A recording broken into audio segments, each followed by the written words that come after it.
Today is Tuesday and we couldn't have a bigger contrast to what we did yesterday and what we did today. Yesterday was the Transcom GBX 4000, which looked like it was fresh out of the box despite being 38 years old. Today's radio is out of somebody's loft, I think, he said. And again, it's an end user. We don't normally do end users, but with this lockdown thing, I appreciate not everybody can get to a CB shop, if there are any, apart from the odd ones like in Lincolnshire. So, this is a Midland 4001 with a dodgy bit of power cord coming out of the back. These plugs are quite pricey, and I'm not going to make him have one. So what we'll do is to put a fuse. We'll extend this and put a fuse holder on it, and it'll just be a permanent lead, because I don't want to start incurring, power lead and power connectors. I could get a power connector off a scrap chassis, and we've got new power leads in stock, but they are not like the £2.99 price. They're more like the £7.99 price. So I'm going to open this up with a screw that I've never seen in that position before. I don't think it's going back in that position. In fact, it's probably going in the vertical filing cabinet.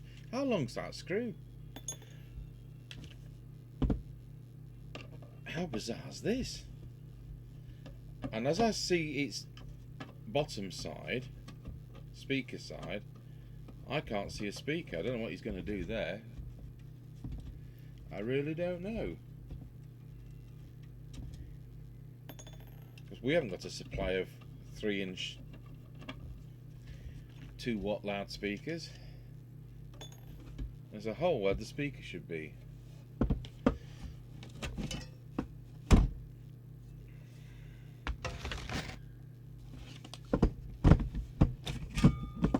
That's a real shame. There's nothing I can really do there. Well, there's a lot I can do with the rest of the set. So you've got the antenna warning indicator there, and I've never known how to set those up until my friend David told me, and I'm supposed to be the engineer, because it's not in any of the service manuals we have. So it's a rather scruffy Midland 4001. I will put the lids and the knobs through our dishwasher. If it was my set, I'd probably put the knobs through the. If it was my set, I would put the front panel through, but I'm not going to in case it there's some kind of reaction. But nevertheless, we'll get on with the radio. And the first thing we'll need to do to this is to see whether it actually has the VCO check components fitted.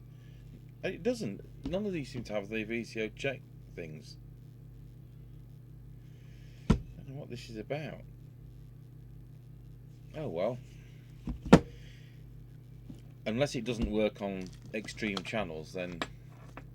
Oh my goodness! Look at them. Look at the mic lead. Yuck. Do you know what? I'm going to set it up with a brand new mic so that I don't have to touch that. What I'm going to do, I'm going to take the insert out of that mic, which has lost its hang up anyway, and that is going to go in the dishwasher.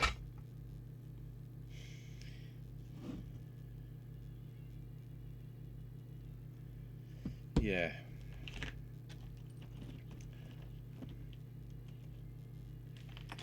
Right, we'll get this connected to power.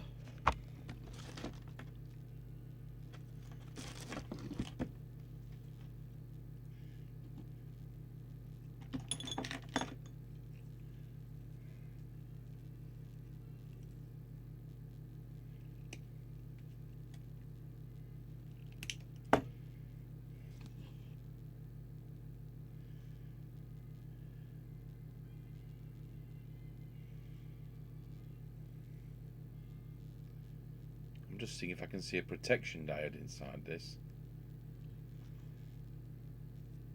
Anyway, I'll look for that later.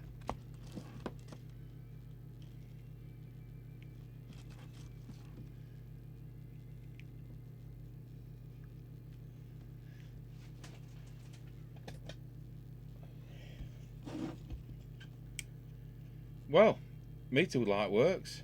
Oh, look how faded the meter is. Wow. I must have been in a sunlit vehicle for years.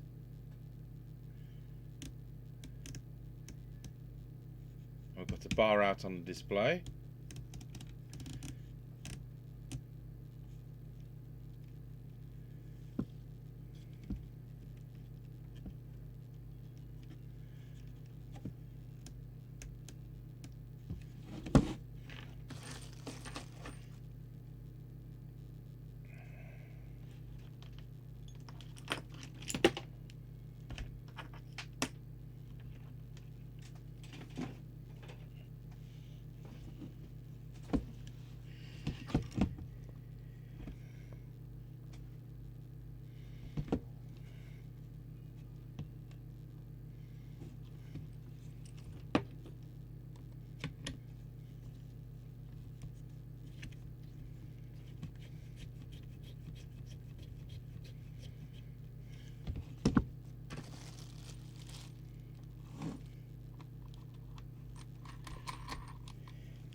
Right, we'll switch to, I'm on channel 20, so we'll switch to the other camera and let's see if it's doing any transmit power.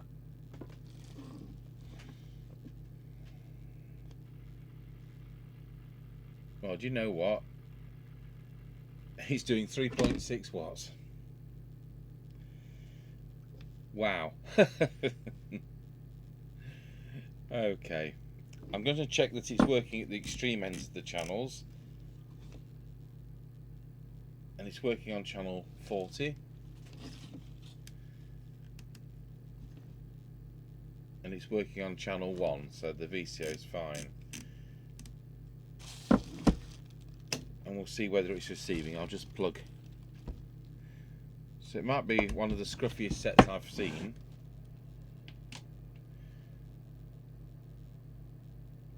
But it appears to work-ish.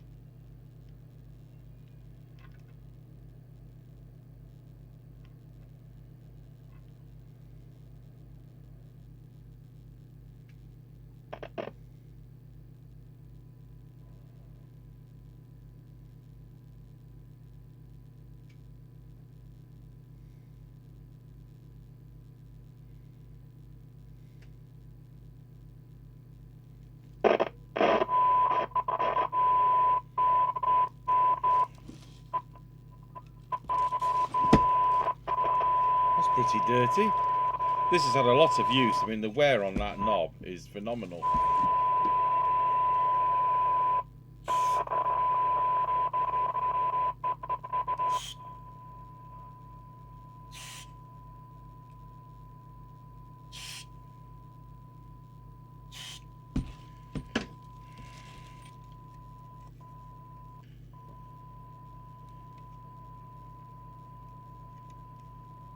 So we're in PA, filter is out, dimmer is off. And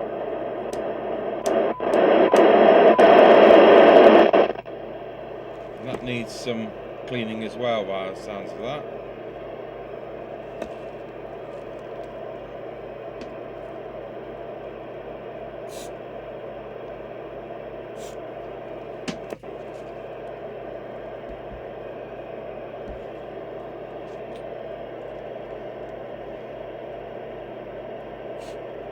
It's always the one that is hard to get to, isn't it?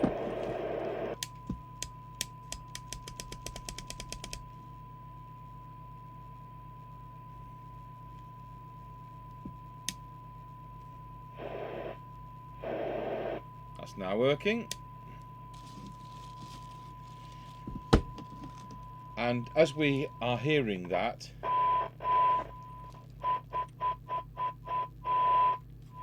it's not very promising. Let's just go again with that.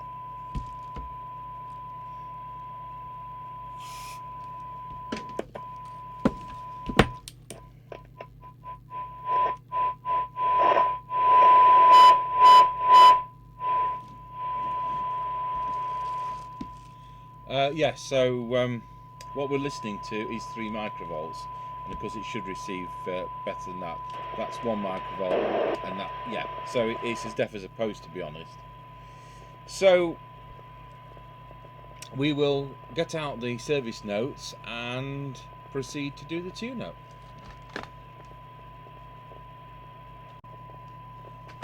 Okay, so we'll just turn the volume down a fraction, and I can't see any signs of any capacitors that are failing, because what happens is if it's been overvolted, you can find that the it starts to recede on the heat shrink on the capacitor. So although it's all these years old, it seems fine. Some sets are more susceptible to the other, and I don't think it's been messed with in that respect. I think it's had a Roger Bleat board at one time, and somebody's taken that back out. Good.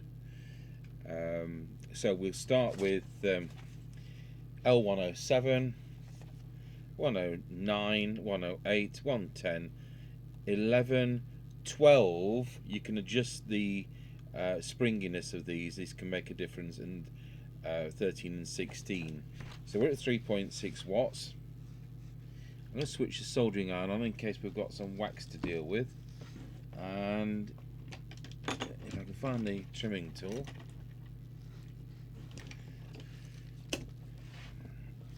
We'll make a start. So 107.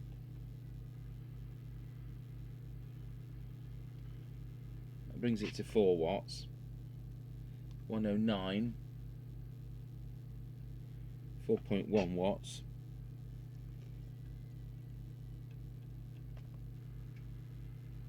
108, 4.1 watts. 110,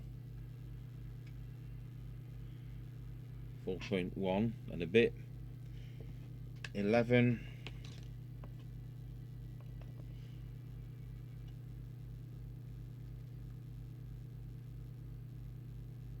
4.4 watts. I'll just check the preceding one now because the two can be interconnected. And 115.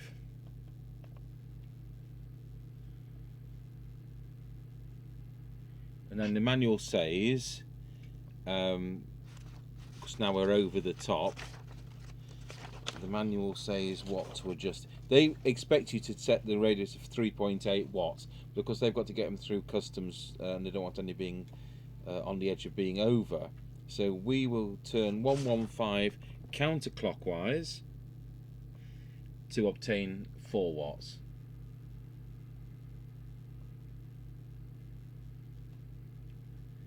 In fact, we can't do that.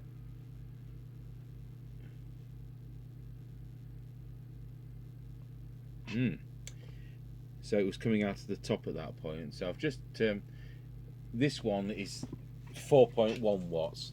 So we're allowed a 10% instrumentation error. So he's got one which is probably going to work another 10 feet.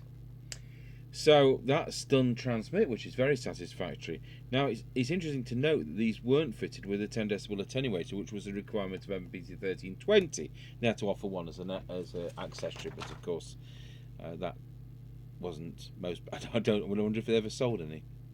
So now we need to look at the deviation, and let's see where that is.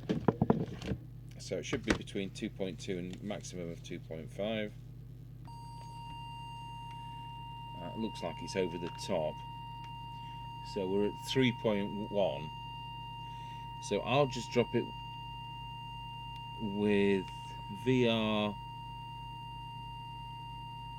which 105.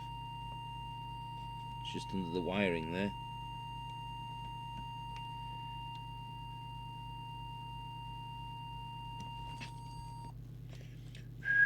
Wallow 1-2. That's spot on. There's another thing done. Let's check the power meter reads something like. So at the moment when we key up, it's reading. Well, I can't read the meter. 2,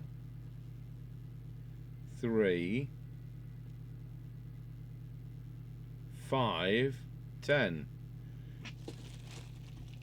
So I will just touch that up a fraction.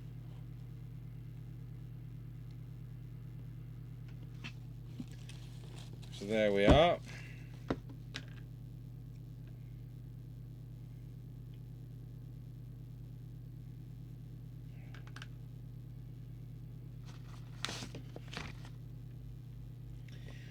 Oh well, that's the transmitter done.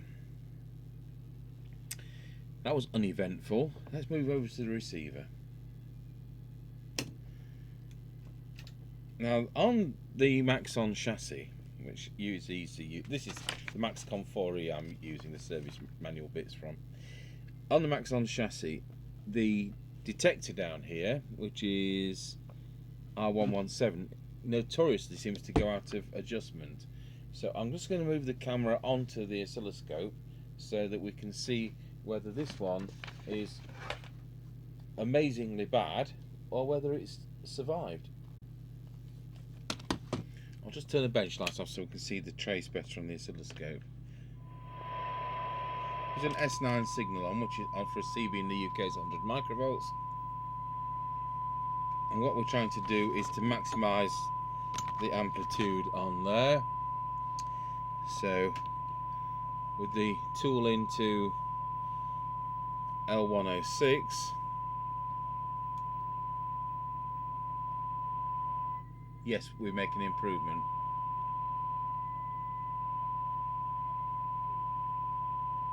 Not a huge one, but we've made an improvement, so that's good. That'll make people louder and less garbled to him. Okay, so now it's time to go through the receiver itself. So we'll drop the signal generator down to 1 microvolt. Now it's already improved the sensitivity by sorting out the detector, so that's good. So we'll drop the attenuator till we get about 4 decibels on the cyanide meter.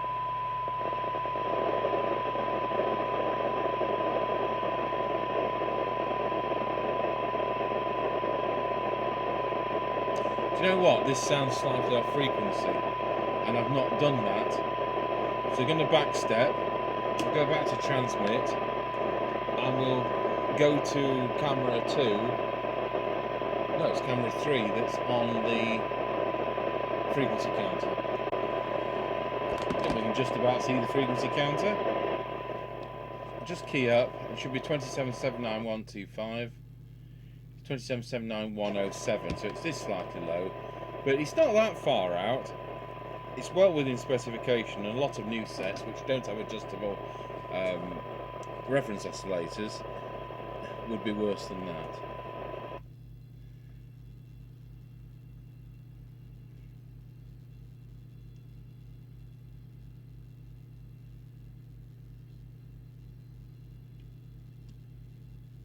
There we go, 2779126. Okay, we'll go back to that receiver. So we're listening to 1 microvolt. No, we're not. We're listening to 0.7.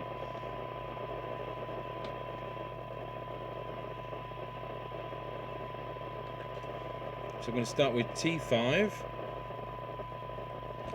Plan is T5, T6, T7, T8. Some sets T9 is fitted down there. I don't recall if I've ever seen it, but theoretically it is.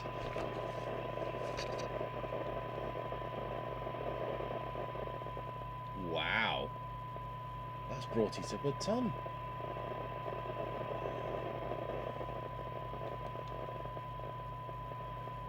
My goodness, you'll be able to hear scratchy corner.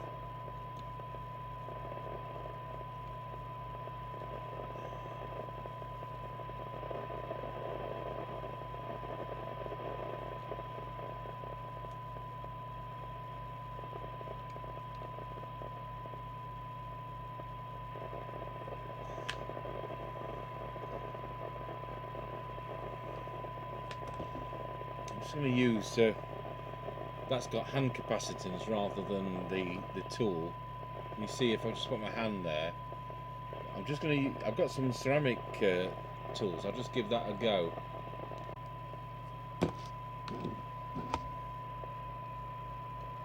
Okay, so we'll try again with T5.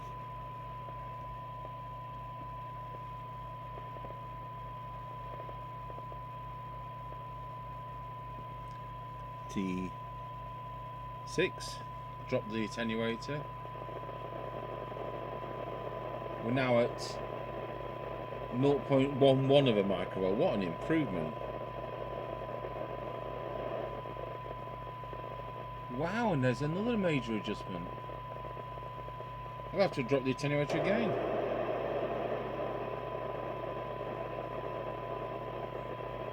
.8 of a microvolt.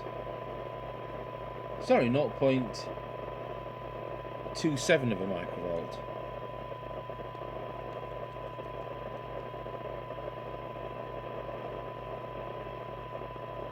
That's spot on. That doesn't need adjustment. Then we've got the one down here.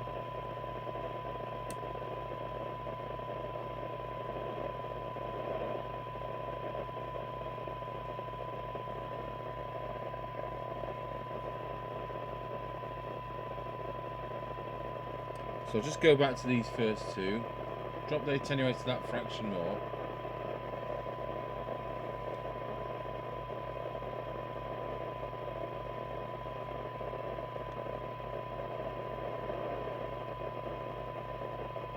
Yeah, that's where we are. Excellent. So let's get a reading. They like quoting various figures, don't they? That is so. I mean, that was coming in with 3 microvolts, and that's now at 0.25 of a microvolt. So let's just see what we really are.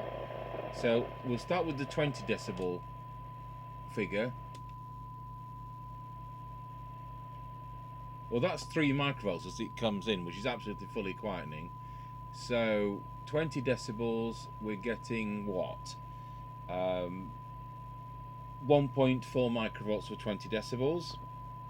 So the more meaningful ones to me are 12 decibels.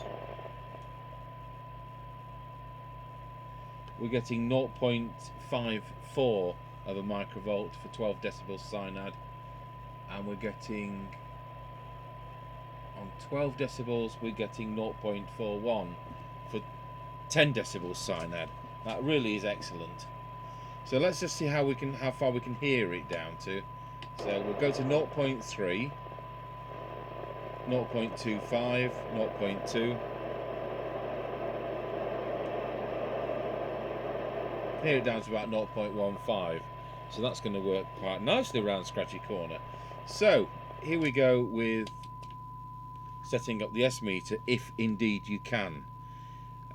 Not all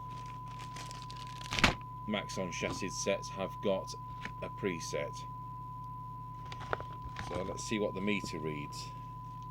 And Maxon's one of the manufacturers that like to use something different, like 10 microvolts, so that their radios look more sensitive than anybody else's. So it's reading about the plus 10 there, which I don't like it to do, but let's see if it is adjustable. Sometimes there's a preset dangling on the meter. I'm just examining the radio to see if it does have one. Sometimes there's one dangling here.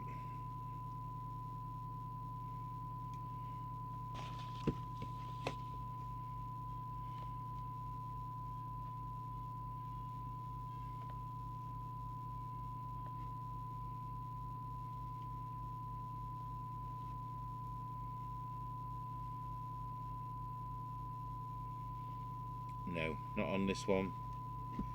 So what you see is what you get. Well, that leaves us with the squelch, which is 101 down there. 101. So what we'll do is we'll turn the signal generator right down to 0.3 and switch it off. Set the squelch to threshold. Switch the signal generator back on. And it's actually come straight in at 0.3, which is nice and sensitive. Now we're going to set the squelch to full, and then on the attenuator, and we can lose that camera, of the signal generator, we're going to go up until it opens the squelch. So that's 1 microvolt, 3 microvolts, 10 microvolts, 30 microvolts, 100 microvolts. Now that's where I want it to open, and it's not doing. 300 microvolts, 3 volts, 100. No, it never ever opens at full squelch. Isn't that wonderful? Isn't that pointless? So we'll adjust that till it does open at S9.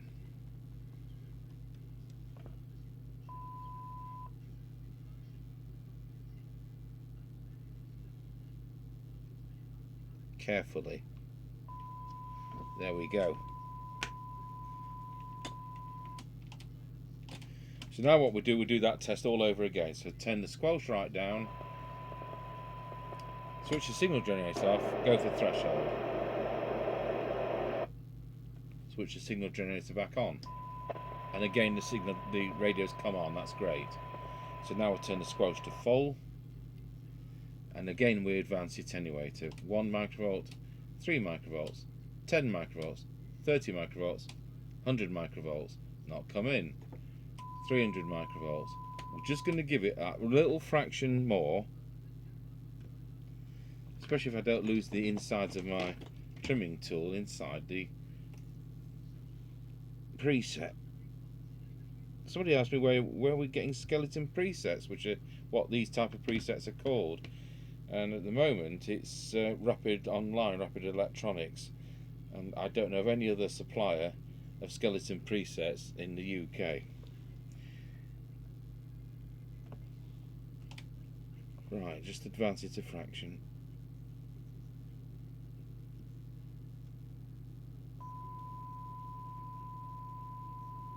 And try not to lose the inside of the tool. Just run that test again. This is taken longer than the whole tune-up. So, squelch to threshold on the radio, switch on the signal generator. And we haven't come in at 0.3. Oh, hang on a minute, I'm pressing the wrong button here.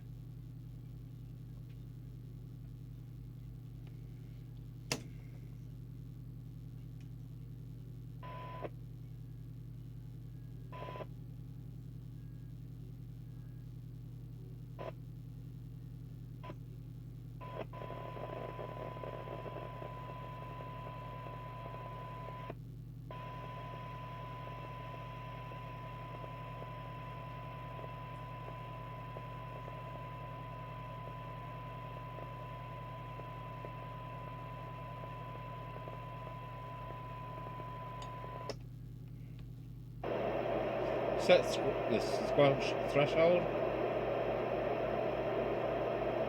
Switch the signal generator on. It's coming straight in at 0.3 as we want. Put the squelch to full. Advance the signal generator 1 microvolt, 3 microvolts, 10 microvolts, 30 microvolts, 100 microvolts. It's exactly where I want it to be. That's going to work great. So there we are, it's done. So I don't know what we're going to do about this display. I'll have to talk to the customer about that. It really doesn't matter at all. It's just part of being a 38-year-old radio. If I looked up the part number for that, it's not going to be long obsolete, and we're not prepared to fit wrong parts. The only other option is finding a scrap set, and I don't think we have any scrap sets, so I think the radio is going to have to live with the duff display. It won't be anything other than the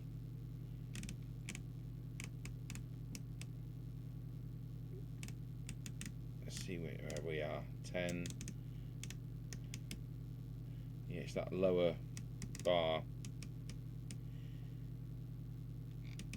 Oh, it doesn't make any difference, does it? You know where you are.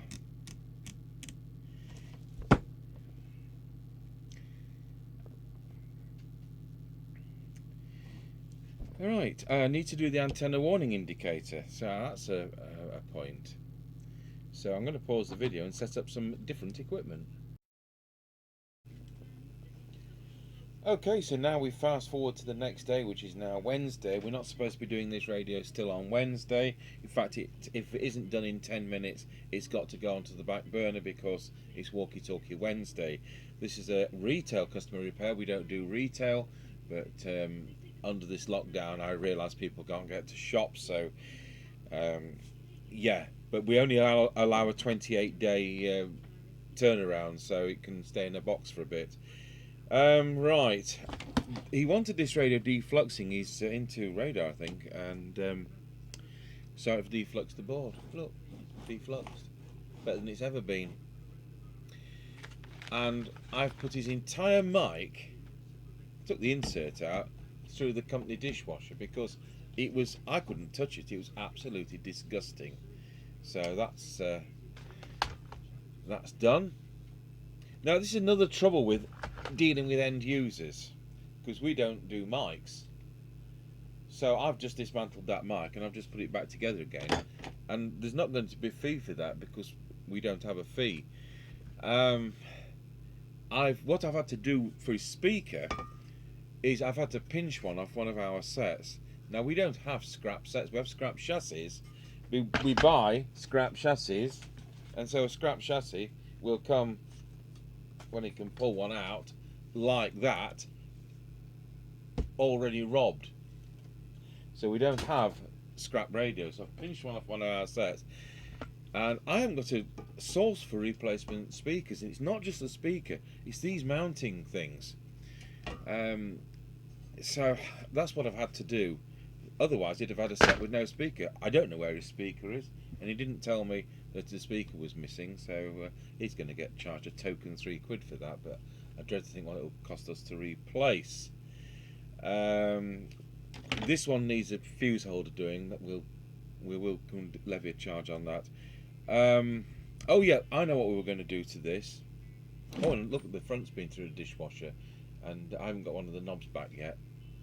Wonder where that's gone. It's probably gone in my cornflake bowl. So what we're going to do, we've got this antenna warning indicator to set up. And while we're at it, we will test his mic, because we did all the repairs on my brand new mic.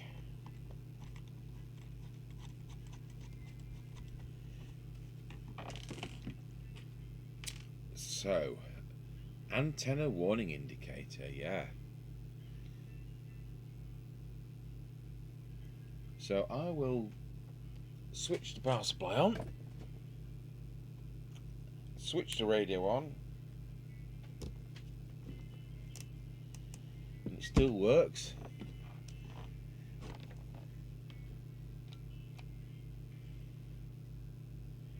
And just make sure we've got our control somewhere near,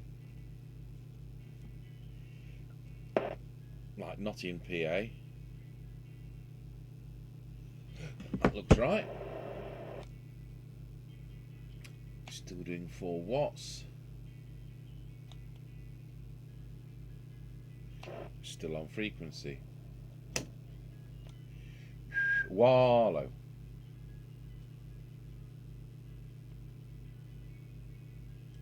Wallow. 1 2 1 2.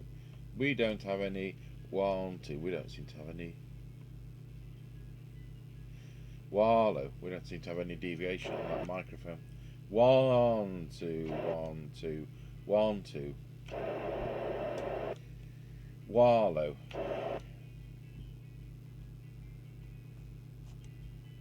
That's going to be novel.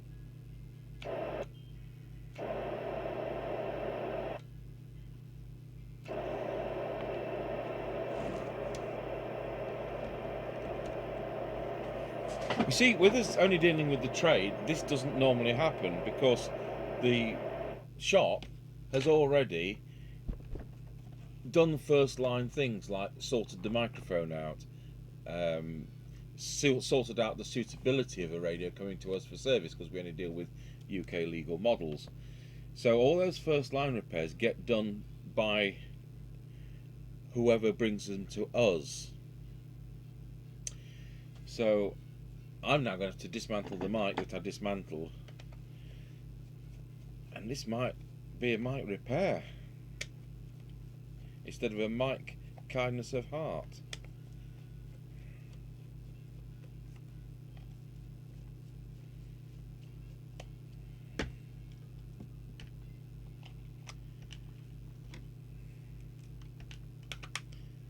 And the time's ticking away, and it's Talkie Wednesday. So let's have a look what's happening here. If I put our monitor receiver on, our fantastic realistic 1003, and key this up and turn up the volume, we've got nothing.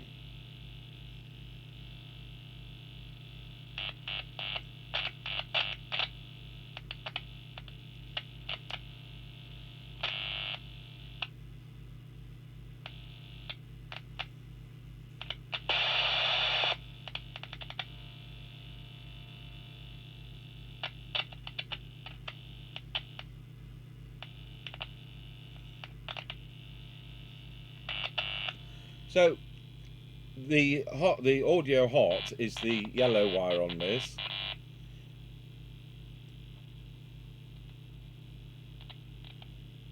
And so when we press transmit,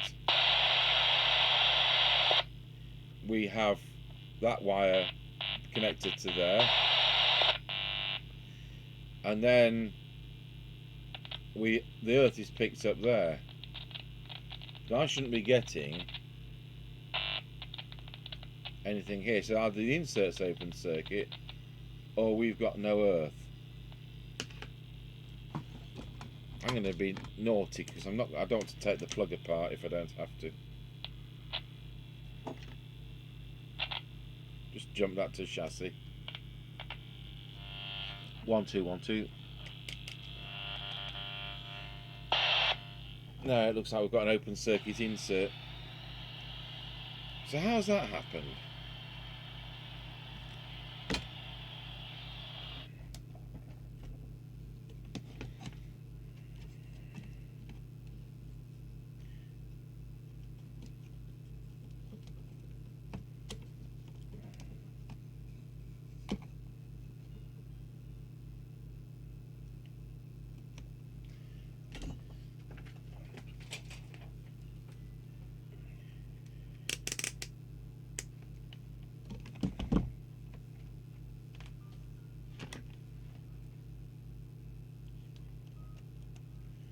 Okay, so we'll get it on the meter. It should be somewhere around 600 ohms, although they were not reading impedance here. I do have an impedance meter. We need to read impedance.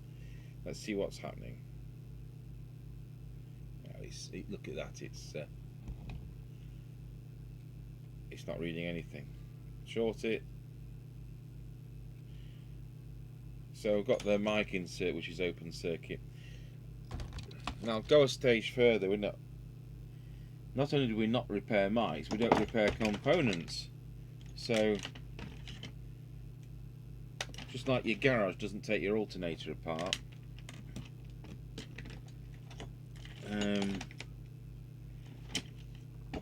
normally we have a screwdriver on here. So I'll just see whether something stupid's happened.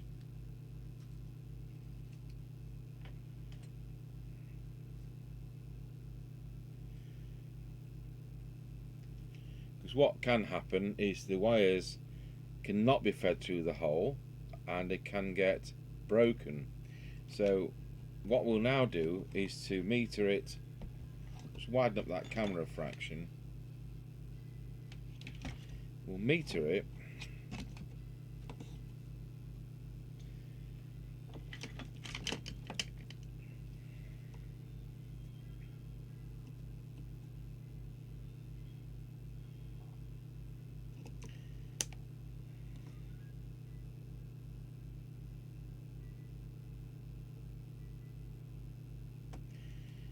Well, what I am going to do is I'm going to reflow those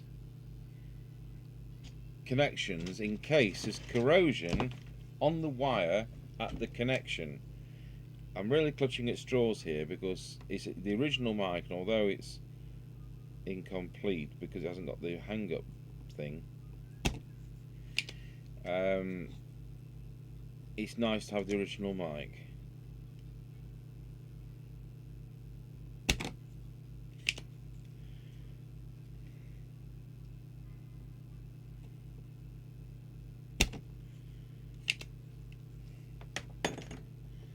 So we'll reflow that with real solder, not this European lead-free stuff. And we'll give it some good time there. In fact, so much time that the wire's fallen off. This is the last ditch repair attempt.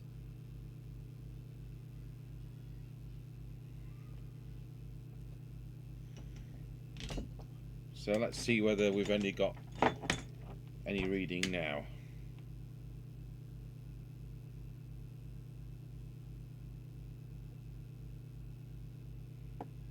No, it's open circuit. What a shame. Well, I will look in our... We may just have some mic inserts that will do. But that now puts the whole set on one side because it's Talkie Wednesday and we've got that to do as a higher priority than the customer's repair.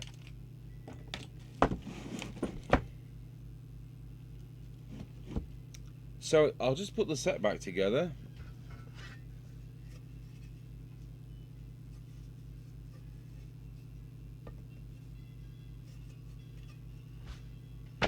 And we'll just see if we can hear anybody on, and then we'll call it a day with this set until later on when we can do an on-the-air test. And I still have to do the fuse holder on this one.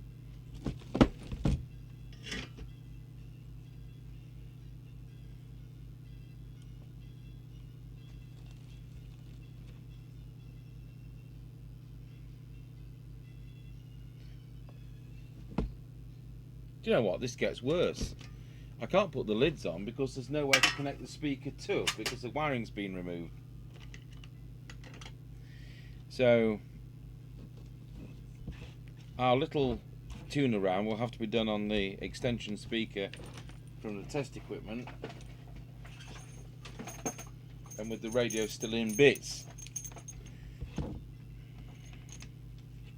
Because otherwise I'll have to delete this video and then you won't get to be able to see, and that's a shame. Okay, so we'll have a flick round. One down to Roger.